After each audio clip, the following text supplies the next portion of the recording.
तनाव है ये बताया जा रहा है। क्या कुछ जानकारी मिल पा रही है? किस तरह के हलचल इस वक्त वसुंधरा राजे के घर के बाहर? मेरे सहयोगी गणेश मौजूद है। गणेश, क्या अपडेट इस वक्त?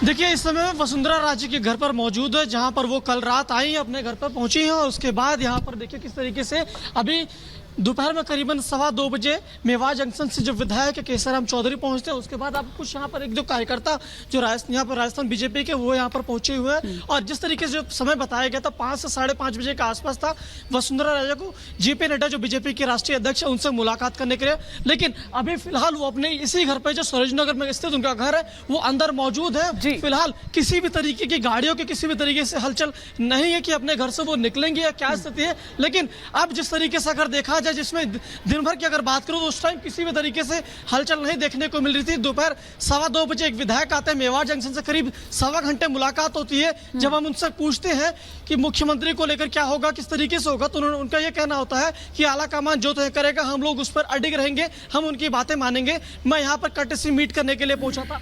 अभी यहाँ पर कुछ यहाँ पर जो बीजेपी के राजस्थान के जो कार्यकर्ता हैं वो यहाँ पर उनसे मिलने के लिए भी पहुंचे हुए हैं। लेकिन फिलहाल इंतजार है कि यहाँ पर जो ठीक है गणेश, बिल्कुल मुलाकातों का दौर जारी है। बड़ी बड़ी मुलाकातें जो हैं वो इस वक्त वहां पर चल रही है। उधर खबर ये भी है कि प्रधानमंत्री के आवास पर पहुंचे हैं उधर मुख्यमंत्री योगी आदित्यनाथ भी। तो ये मैराथन बैठकों का दौर इधर जारी है। सभी इक्वेशन जैसा कि मैंने पहले भी कहा कि साधना है, लेकिन वहीं दूसरी तरफ अमित बाड़ेबंदी भी की जा रही है। हालांकि बीजेपी को इस बात से आपत्ति हो रही है कि भैया बाड़ेबंदी जैसा आप कुछ नहीं कहिए, लेकिन रिजॉर्ट्स में विधायकों को अगर बुलाया जा रहा है तो कहा जा रहा है कि किसी एक नेता के कहने पर दरअसल ये लॉबिंग हो रही है।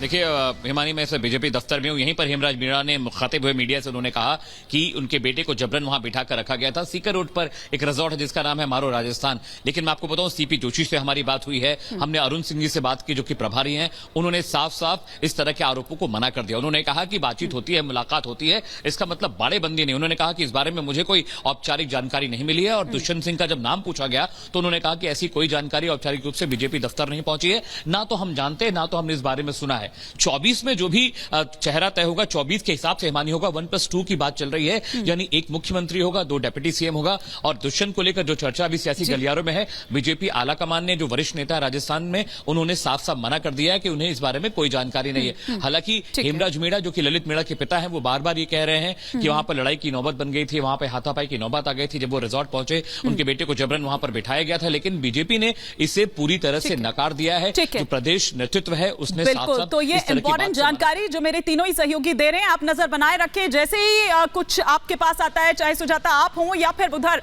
वसुंधरा राजे अगर अपने घर से निकलती हैं मुलाकात के लिए, तो आप बताइएगा, हम लौटेंगे आपके पास। फिलहाल आप तीनों का ही शुक्रिया इस तमाम जानकारी के लिए। मनोज यादव जी, बहुत मंथन हो रहा है, लग रहा है कि इस बार मुश्किल हो रहा है, ज्यादा हिट नहीं फिट चाहिए, जो 24 में फिट हो जाए एकदम तमाम इक्वेशंस में। देखिए हिमानी, जिस तरह से तीनों राज्यों में हमें जनादेश मिला है, निश्चित रूप से स्वागत योग्य है और साधुवाद देते हैं वहाँ की जनता को। लेकिन कोई हमारे कैडर के अंदर, भारतीय जनता पार्टी के कैडर में कोई खिंचातानी नहीं है और भारतीय जनता पार्टी या पार्लियामेंट्री बोर्ड सीएम तय करेगा। उसके